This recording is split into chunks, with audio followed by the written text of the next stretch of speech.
बाबा साहेब की छवि लोगों ने काफी सीरियस दिखाई है, लेकिन उनके जीवन को अगर ध्यान से देखा जाए तो वो काफी सौम्य और नरम दिल के इंसान थे। अपने समाज के लोगों पर हो रही क्रूरता उन्हें कचोटती थी। इसके लिए उन्होंने इतना संघर्ष किया कि पूरी दुनिया आज भी उनकी ऋणी है। दूसरी ओर अगर उनके पर्सनल लाइफ को देखा जाए तो बाबा साहेब का जीवन दुखों से भरा रहा। पहले माँ की मृत्यु, उसके बाद भाई बहनों की, और फिर पिता और पत्नी की मृत्यु ने उन्हें झकझोर कर रख दिया था।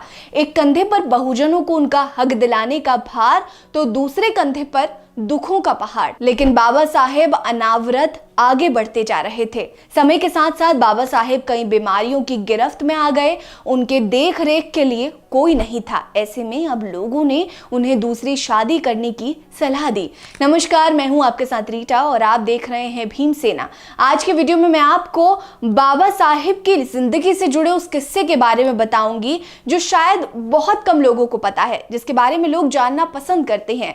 वो किस्सा जब दिसंबर की ठंड में, दिसंबर की कपकपाती ठंड में शारदा कबीर को बाबा साहेब ने प्रपोज किया था। उससे पहले अगर आपने हमारे चैनल को अभी तक सब्सक्राइब नहीं किया है तो जल्दी कर लीजिए। वीडियो पसंद आएगी तो लाइक कर लीजिएगा और हमारी ये वीडियो कैसी लगी हमें कमेंट सेक्शन में जरूर बताइएगा।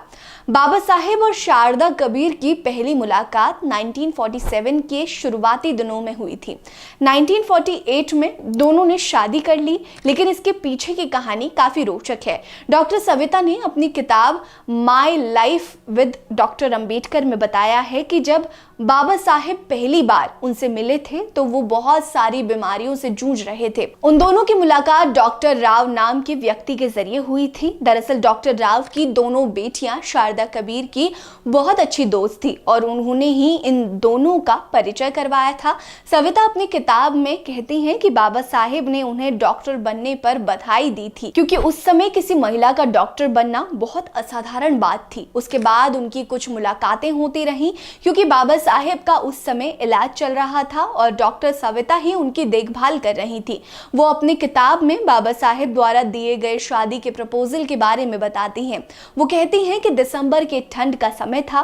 भीमराव ने मुझे अपने साथ चलने को कहा और मुझे प्रपोज कर दिया। उस समय मुझे कुछ समझ नहीं आया तो मैं चुप रही। दरअसल बाबा साहेब ने सविता को प्रपोज करते हुए कहा था, देखो डॉक्टर, मेरे साथी और मेरे अपने लोग मुझ पर जोर डाल रहे हैं कि मैं शादी कर लूं, पर मेरे लिए एक काबिल साथी ढूंढना बहुत मुश्किल हो रहा है।